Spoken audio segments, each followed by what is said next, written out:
let's get started.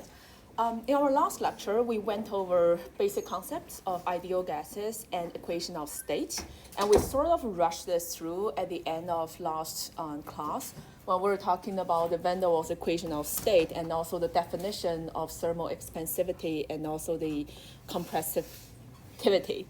So before we get started for today's lecture, where we're going to talk about classical mechanics, PV work, and heat, and also first law of thermodynamics, I want to use like about 10 minutes just to go over the derivation of the thermal expansivity of the van der Waals equation, because I mean, apparently that part people are like sort of confused about like how to get started using calculus to solve this kind of problem. So I'm just going to keep these equations. These are the same information I put on the board. I have them on the board so you can keep referring back to it. So here I just want to show you how you can solve this one problem using different calculus technique, and eventually they will give you the same answer. So that's one of the charm of physical chemistry, especially thermodynamics, because you can check your answer and say like, oh, okay, I got it right, because both methods give me the same result. So let's try it with method number 1, where we're using this chain rule of our partial derivatives. Now, if you have the partial derivative of Vm over T at constant P times the partial derivative of T over P at constant Vm, and then do the same for partial derivative of P over Vm at constant T, you get -1. So that's just basic calculus, right? And in there, using this equation, So using this equation, what we want is a partial derivative of Vm over partial derivative of T, which is this one here, this term here. But if we look at this equation, it's really hard to express your van der Waals state of equation as a function of Vm, as a function of like RT and P and everything. It's really hard to solve that equation. So what we are doing here is focusing on these two terms. The partial derivative of T over P and partial derivative of P over Vm at constant Vm and T, and solve it differently. So if we look at the green one first, we need to write our van der Waals equation as a function of T. So T equal to the whole thing, P plus A over Vm squared times Vm minus B and divided by R. Right, so you can easily express T as a function of Vm, P, and all the constants. And then we can take the partial derivative of T over P at constant Vm. So when doing this partial derivative, what we're saying is, let's assume Vm is a constant. So Vm will just stay as a constant when we're doing the derivative for T with respect to P. So that means in here, like this term doesn't have any P in there, so it just it's not gonna show up in your partial derivative. And here this term will show up, and if we do that partial derivative, we'll end up with Vm minus B over R. So that's our first term. That's our T here. All right. And then the same thing we can do is to write an expression for P using the van der Waals equation of state. So we have P equals to RT over Vm minus B and minus A over Vm. This is just moving terms of my van der Waals equation of state and express it in a different way. And likewise, we can take the derivative of P over Vm at constant t. And to solve this derivative, what we're effectively using is just derivative of xn over dx equals to n x n minus 1. So you can solve that derivative yourself, but eventually you'll end up with an expression as negative RT Vm minus b squared. So that's our x minus 1. And then plus the 2a, wait, am I missing a square? 2a over Vm third. All right, just solving the derivative in this case. So now taking together, what we know is we have this relationship here, tell you the partial derivative of Vm over t at constant p is linked with these two partial derivatives, and their product equals -1. And we can solve for this green derivative, the partial derivative of t, and also the purple derivative, the partial derivative of p over Vm. So by solving these terms together, we end up with an expression. So if we just write out everything, Vm over p, and then we copy down this green expression,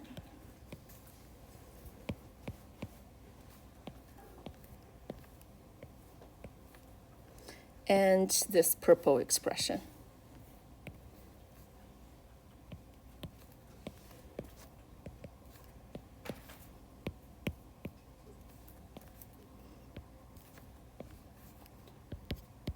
And their product will equal to -1. All right. And yes. Is that a 2 or is that the partial derivative? Which one? This one? This one is the 2a. Oh, that's 2a. Yeah, that's it. That's already we did. Yeah. Okay. I know. Forgive my handwriting. Let me put it clearer. Okay. All right, so calculus is basically give you a way to solve something that you feel like, oh, I can't express this equation as like Vm as a function of like p and t. How can I solve the partial derivative? So you use calculus relationships to do that. That's one way to do it. Let's just finish it here. So now we care about this first term here, the partial derivative of Vm over t at constant p. And this term, we can rewrite it to be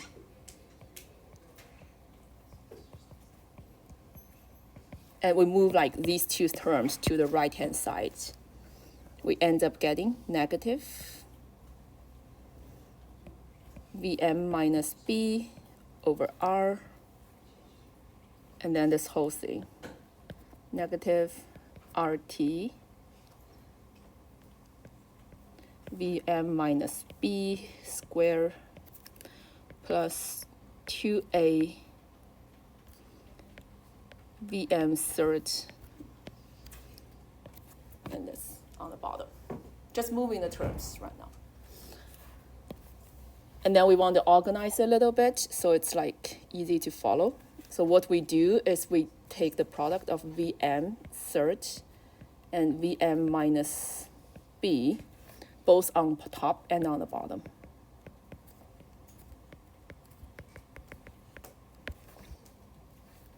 And by doing that, we end up having an expression for our partial derivative Vm over dt, constant p equals to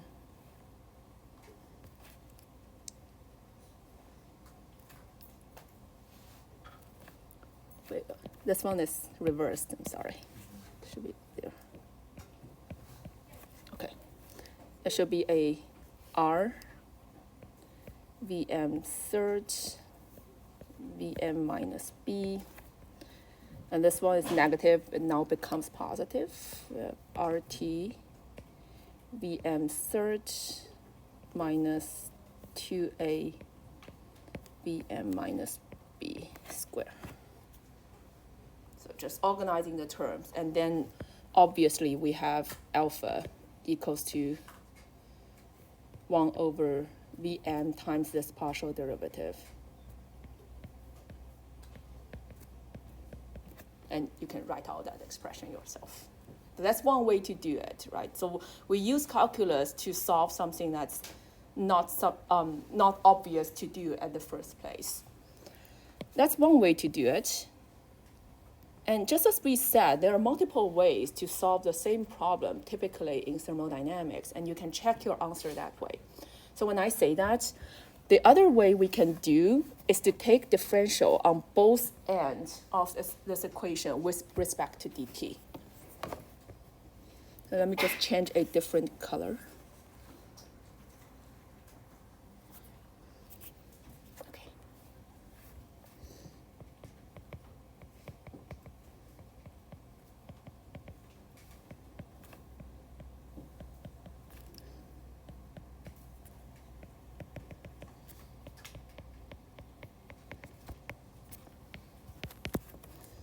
So what we end up having on the left-hand side, we take derivative over dt of the whole thing, right? P plus A over Vm squared times Vm minus B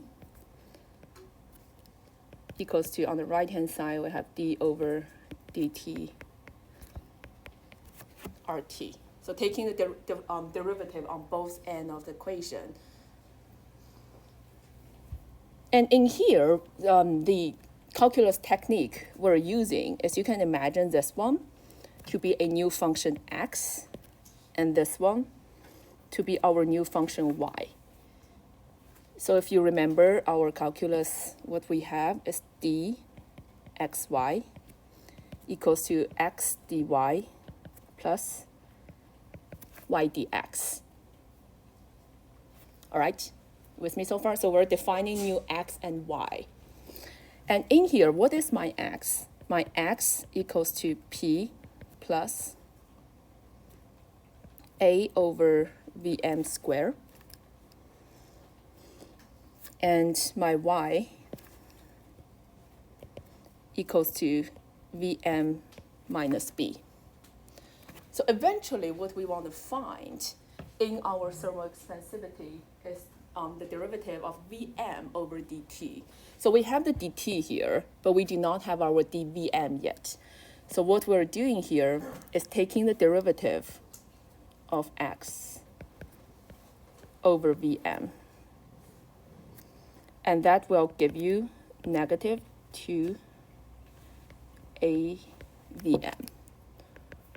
Or the other way to put it is dx equals to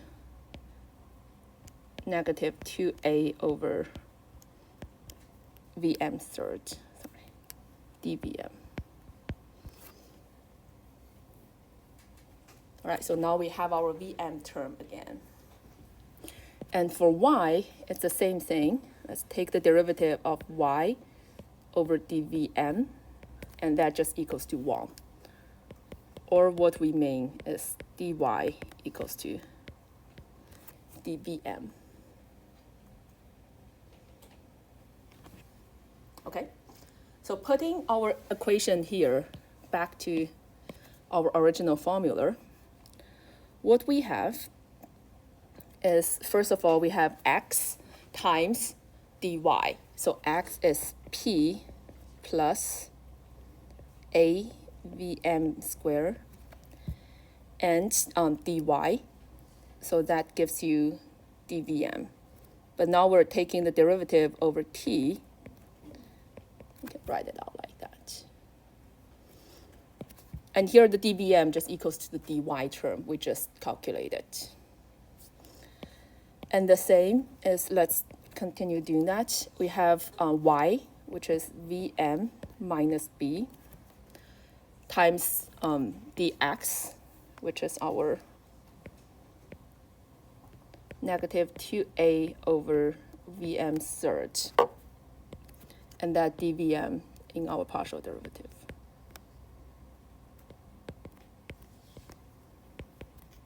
And on the right-hand side, it's just a derivative of t, which gives you r. All right, well, one last step. And here we still have our P term that we need to work out. I mean, we don't want our P in our final expression. And we know that P equals to RT over Vm minus B. So it's using this equation again. So this P plus A over Vm squared term, which is here, that equals to RT over Vm minus B. All right, and by organizing terms, and you can work it out yourself and check your answer and see if these two ways gives you the same answer. And if your calculus is good enough, you can find other ways to solve these these partial derivatives as well. I'm just showing you two different ways to do it. Okay, questions? Yeah. Why did you take the derivative with respect to t of both sides? So the first place we want to get started. So keep in mind, what we want is partial derivative of Vm over t, right? So we want both terms here. So at the beginning, we want to take care of both ends by taking derivative of t, so we can get rid of this t on the right-hand side. And then we introduce Vm at a later time.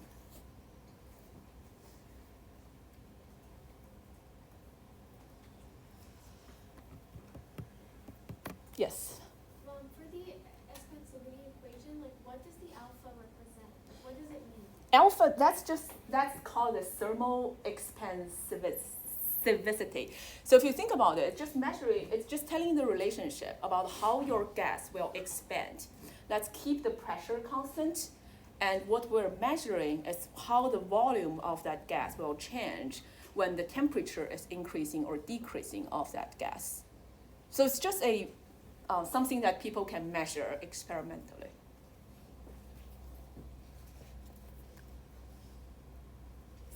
Okay? So it's just a quick demonstration that how calculus is involved in this class. As I said, it's not going to be like super, super hard, but you do want to refresh your memory of calculus a little bit. All right. And if we don't have any more questions, let's move on to our today's lecture. Okay, I have two more heads. Yeah. Because I was just wondering if you were recording. I'm recording it. It's okay. Why did we not do like partial derivative of t instead of like when we first started differentiating this? You mean here? Why do we do it with t? Because we want the dt on the bottom. That's all. We wrote it as like d over dt instead. Oh, this one? Yeah. These two terms, like you can write it like as a partial derivative of t, but it's just I don't see a reason to specify it at that point. Okay. All right, so moving on to our lecture of today. Classical mechanics and PV work and heat. So today, again, it's going to be the Amber Alert. My friend warned me. It's like, when's your class today? It's like 11. It's like, be prepared. Okay. It's a perfect timing, right? Okay, now let's get ready to talk about our lecture 3 topics. So again, today we'll be going over some of the terms that you will feel like a little bit of the physics review. We'll start from classical mechanics. So when we're talking about classical mechanics, again, like in thermodynamics, what we care about are these laws we use to define the motion of macroscopic bodies. So we're not caring about like how electrons are moving.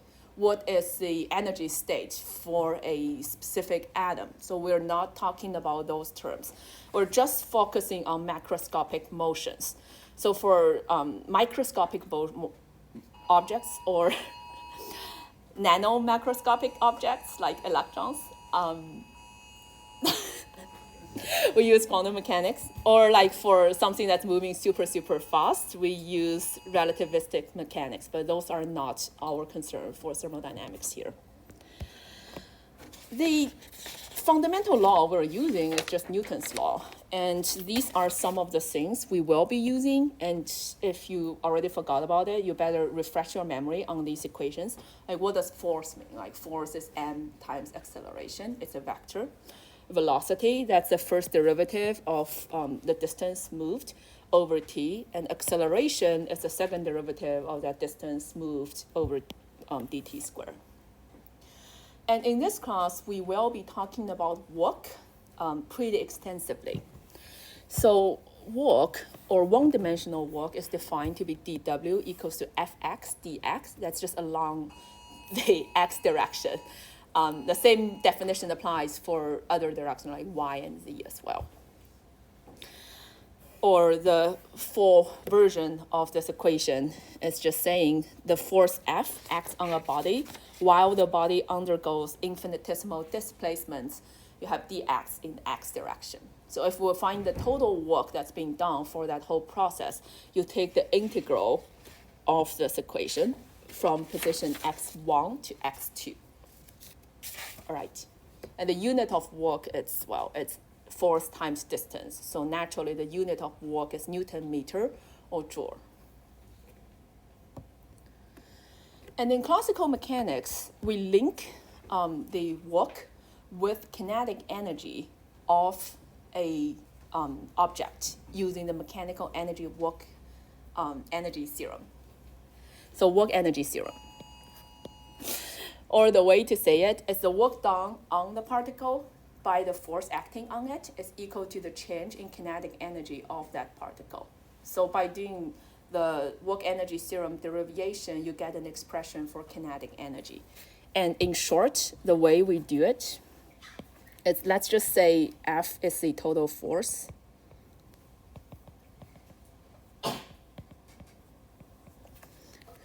And it has three different directions, Fx, Fy, and Fz. So the total work we have from x1 to x2, Fx dx plus y1 to y2, Fy dy plus z1 to z2, Fz dz. And in here, we want to know the relationship between Fx and also your displacement. So what we have is Fx equals to max, where a is your acceleration, right? F equals to ma. And you can write out that as a mass times derivative of Vx over dt, where V here is the velocity of that movement. And in here, you can also rewrite this expression using the chain rule. So we have dvx over dt times over dx, I'm sorry.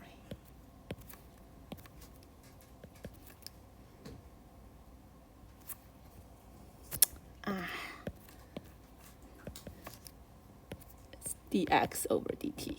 And these dx will cancel out, so it ends up with the same expression. And in here, this dx over dt term is effectively the same as vx.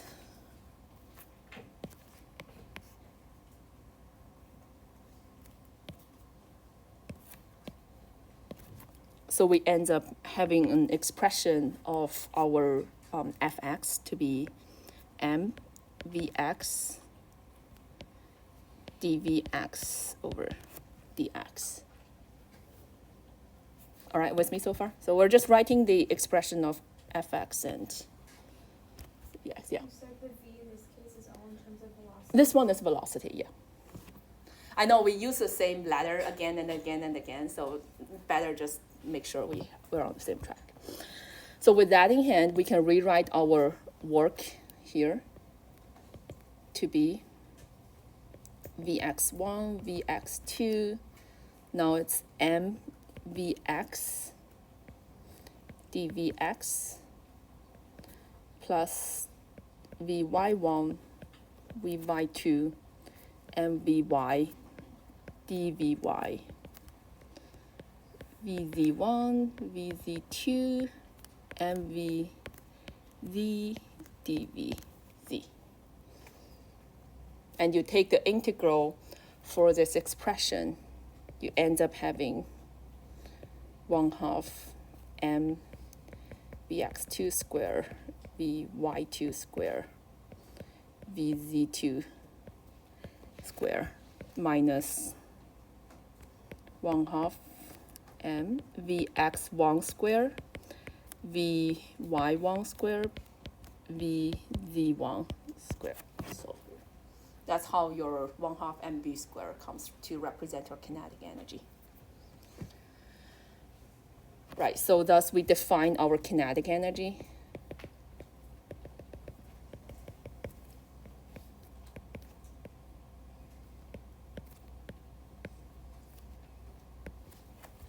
And your work is defined to be kinetic energy K2 minus K1 for this one particle system.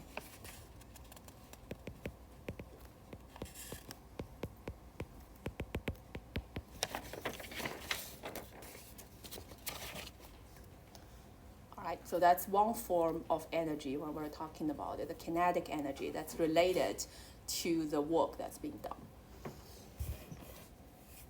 On top of the kinetic energy, obviously we have other forms of energy we have to take consideration.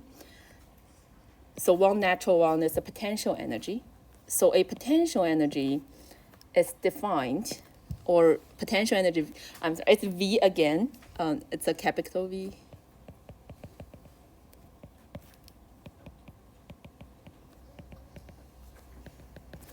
And this potential energy, capital V, is a function of x, y, and z.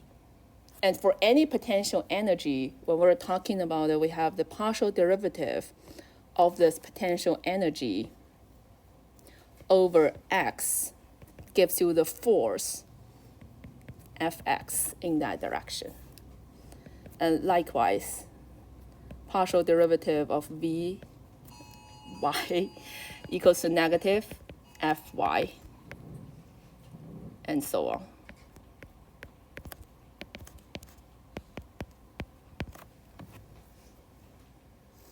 So in classical mechanics, eventually we have the law of conservation of mechanical energy.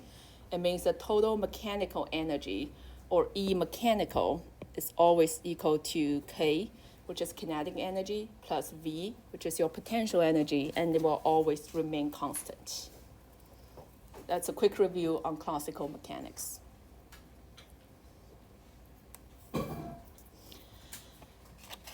I left a problem here, just an example question in your chapter end problems. You can try it yourself and see how you get familiar with the unit conversion process. All right, so we went over the basic idea. We went over the basic concepts in classical mechanics, and we end on the conservation of the mechanical energy. In thermodynamics, we care about work, but we will start from the very simple version of the mechanical work, which is PV work. So we'll look at a specific type of work, which is called PV work. When we're talking about PV work, what we're saying is we're involving a change of pressure and volume in the process of that work being done. So if you imagine this piston, like the system is over there, and you're moving this piston here because of some kind of external forces, and this process involves a change of volume of the system at some kind of pressure, and we can define this type of work as PV work. Let's look at the reversible PV work so far. We went over a concept like reversibility. So when we're saying reversible, what we're saying is that a reversible system is always infinitesimal close to equilibrium. Like any infinitesimal changes in its condition can restore both the system and surrounding to their initial state. So it's like, it's not gonna sit there like not moving at all, rather than it only move like very small in or out, like anything can restore it to its original situation. That's what we call a reversible process. And then a little bit more terms that we will be using. When we're talking about fx and dx, when they're in the same direction, so we have the force pushing onto the system, and this piston is moving in the same direction. That's where the direction of the x. When they are in the same direction, what we're saying is that the positive work is done on the system, or the surrounding is doing work on the system, right? So the volume of the system will decrease in this process. And if we write it out, we have pressure. Now P stands for pressure here. If we're only considering the x direction, equals to Fx, the force, x over area A. And we can rewrite our change of work equals to Pxa dx. Here we're just replacing this Fx to be Apx. And we also know that in this system, we have the volume equals to, or dV equals to negative A dx. So this V here is volume again.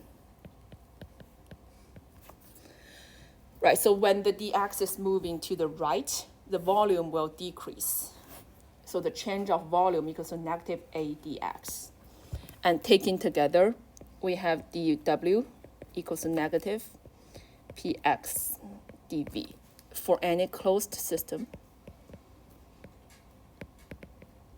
and reversible.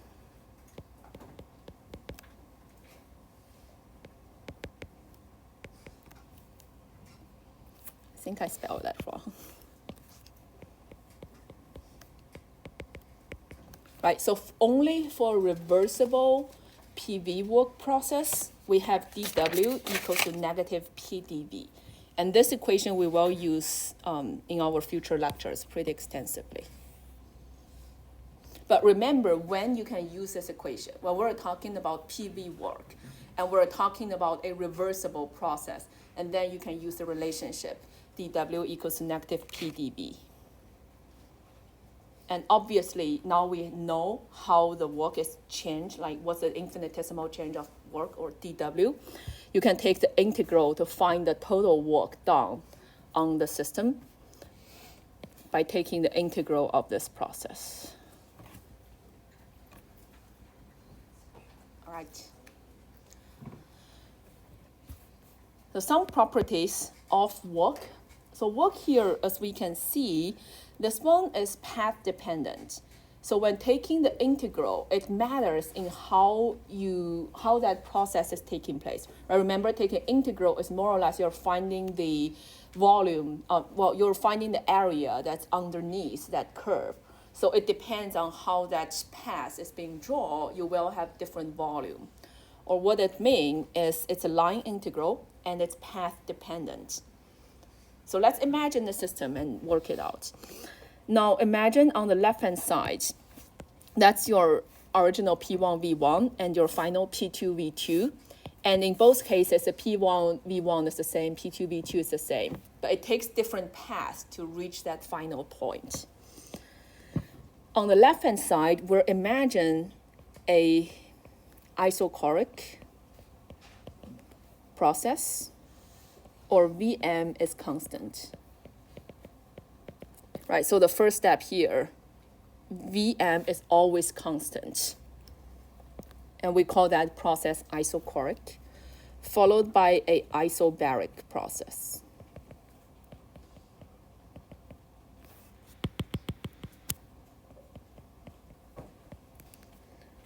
Where you have your pressure kept constant.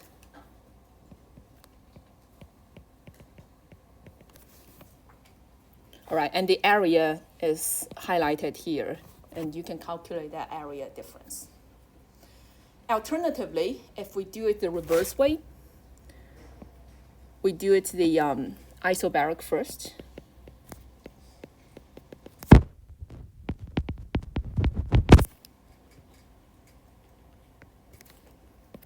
and then the isochoric.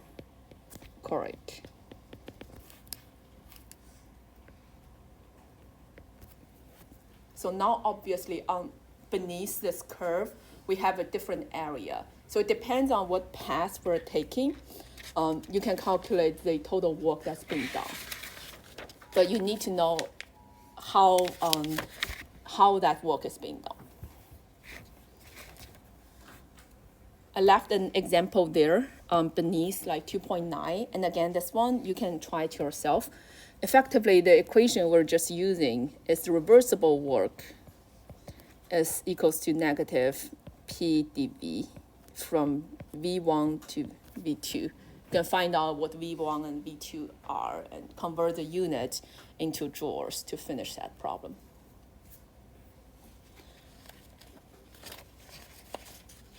All right, so that's the PV work section. Do we have any questions on classical mechanics and PV work before we move on?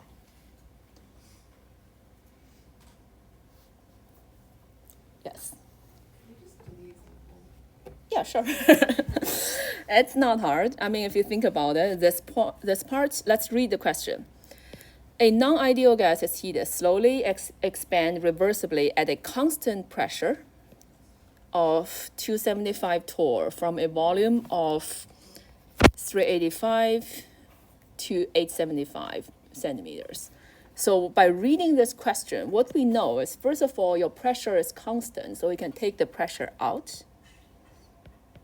And you're just taking the integral from V1 to V2 for dV, which equals to negative P V2 minus V1. Right, and when we're reading this problem, P equals to 275 torr, V2 equals to 875 centimeter cube, V1 equals to 385 centimeter cube. So plugging the numbers, you can calculate it to be negative 1.35 times 10 to the 5 torr centimeter cube, and you can convert that unit into about negative 18 joule.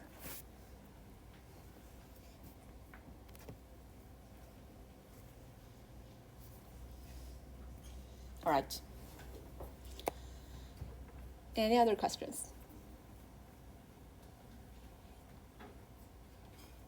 Okay, well, let's move on to talk about heat. Now, just like work, heat is also something that we care about a lot in thermodynamics. Right? We've seen this example before. You have a bottle of milk, and you have an initial temperature, and you have the final temperature in your refrigerator, and you want to figure out how this temperature eventually becomes the same. Now, in this process, we have heat, or a small q gives you mass, the final mass of this object, times the specific heat, and also the change of temperature, equals to M1C1 TF minus T1. Now in here, what we have, first of all, is this heat on Q. So when we're talking about heat Q, it's effectively the same idea when we're talking about work. You don't have something called an absolute heat or absolute work. We're always talking about a relative process, right? For work, we're talking about the movement of that piston and what's the work that's done on the system. For heat, that's the same idea. We're talking about the heat that's being transferred in or out from a system. So the simplistic version of heat is, say, we have our mass times the specific heat and times the temperature change of your system on the left-hand side. And on the right-hand side, you have mass and specific heat and temperature change of your surroundings. So in GenChem, typically we treat the specific heat as a constant, right? It's just a number. For water, it's 4.18 or something. But effectively, these specific heat, they are functions. So C are specific heat capacity. And they are a function of pressure and temperature. We also have two different versions of the specific heat we will go over in detail.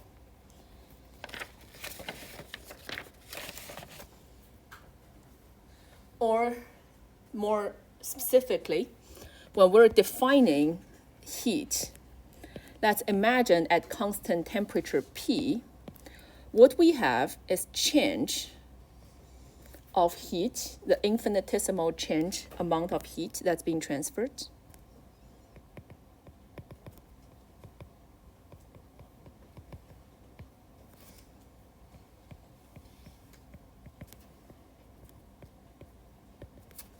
Well, equal to mass. So that's the object mass. Typically, the mass will remain the same for the heat transfer process. We have Cp.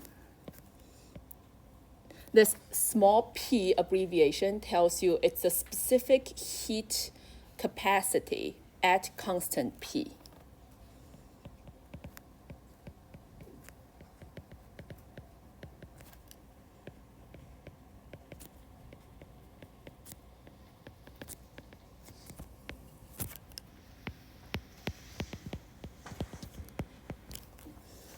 And then we have our change of temperature, dT.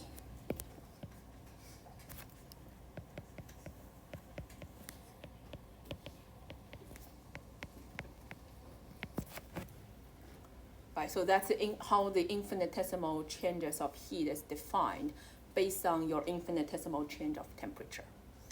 And if we want to find the total heat that's being transferred, we can take the integral on both ends, and we end up having QP. So again, that small abbreviation P, subscription P, tells you that's the heat transfer at constant pressure equals to T1, T2, and Cp as a function of T dt. Now at constant pressure, we can consider that Cp is only a function of temperature now. And this one is for a closed system at constant P.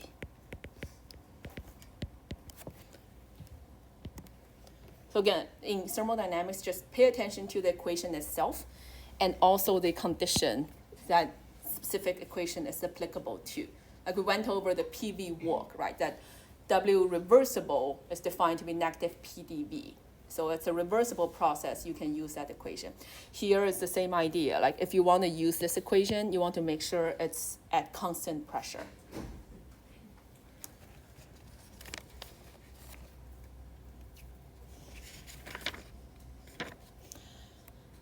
Okay.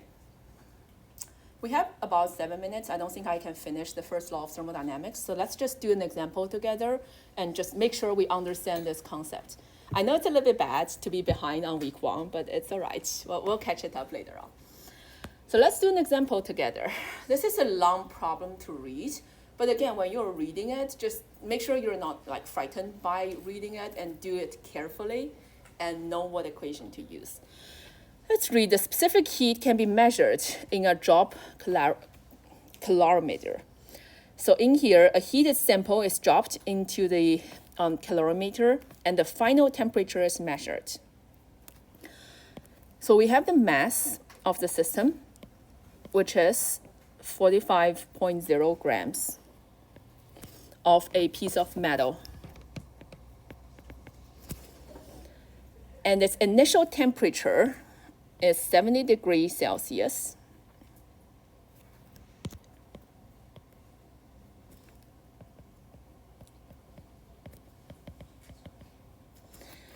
And this piece of metal is being added to 24 grams of water. And it's telling you the CP, you can treat it as a constant to be 1.00 calorie per gram per degree Celsius. And the temperature of water initially is 10 degrees Celsius. And we have the final temperature to be 20 degrees Celsius for both objects. So in here, the first question is asking you the specific heat capacity of the metal. So we're treating it as a constant. It's a Gen Chem type of problem, trying to solve what is the specific heat for that piece of metal. And the second one is how much heat flowed from metal to that water.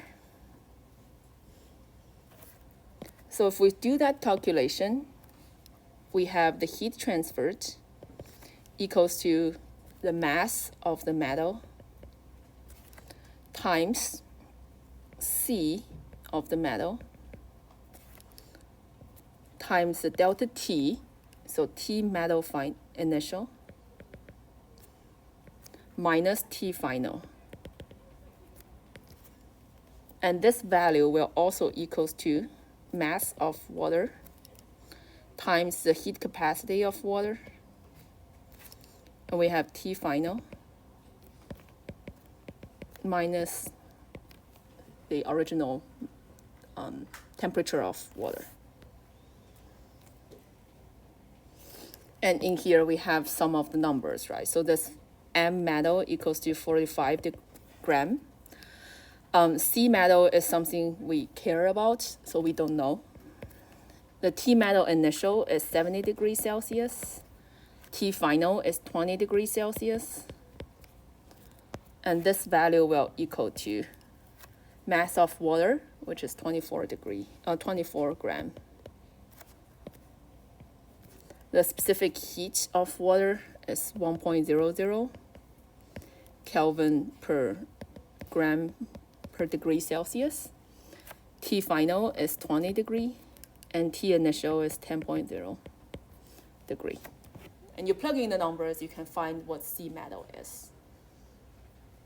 And we can get a number at this set of condition, and you can do this experiment several times, and eventually you'll find out a relationship of CP versus temperature.